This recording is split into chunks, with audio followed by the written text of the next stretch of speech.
Hello there, beautiful ladies. This is a wonderful video. I know you will like it or you will love it, especially if you're located in Brazil, you're a resident there. You're surely gonna find wonderful and amazing styles to help you stand out. Happy New Year. You're welcome to your favorite place for everything hairstyle looks.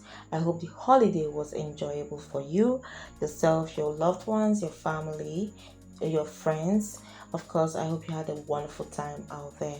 You're welcome again. Right now, you're watching 2026 Goddess Braids Hairstyles Ideas for Black Women. You'll find some very beautiful best goddess braids ideas to give you a wonderful idea on what you should style your hair to look like the next time you have your hair appointment at your favorite hair spot. And we want you to always look good. You can see that this comes with variations of views, so you have a complete idea of what the hairstyle should look like when it's done. Really, you should take note of the extension. If you can get your hands on them, it will definitely be helpful. You can check out our Amazon store for products such as this to help guide you and to make it the best buy online.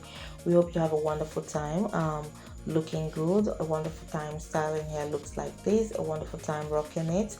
Very lengthy and gorgeous hairstyle looks for you that love to look good, you that knows how to maintain your hair look, you that don't play with your hair look. This is a wonderful collection of hairstyles to help you get a standout look. So we have a lot of amazing styles even within our playlist, hairstyle looks that will help you stand out and look really beautiful and amazing. We hope you have a wonderful time selecting that one singular hairstyle to give you that standout look. So go right ahead and subscribe to this channel for some of the best and amazing styles that we will be showcasing for you going forward. We are back fully, and we hope you support us by watching our videos, by leaving us likes, by leaving us comments, by of course watching the video through the end. Keep coming back for more, keep sharing your thoughts, stick around for more ideas and inspiration. Till tomorrow, take care and bye.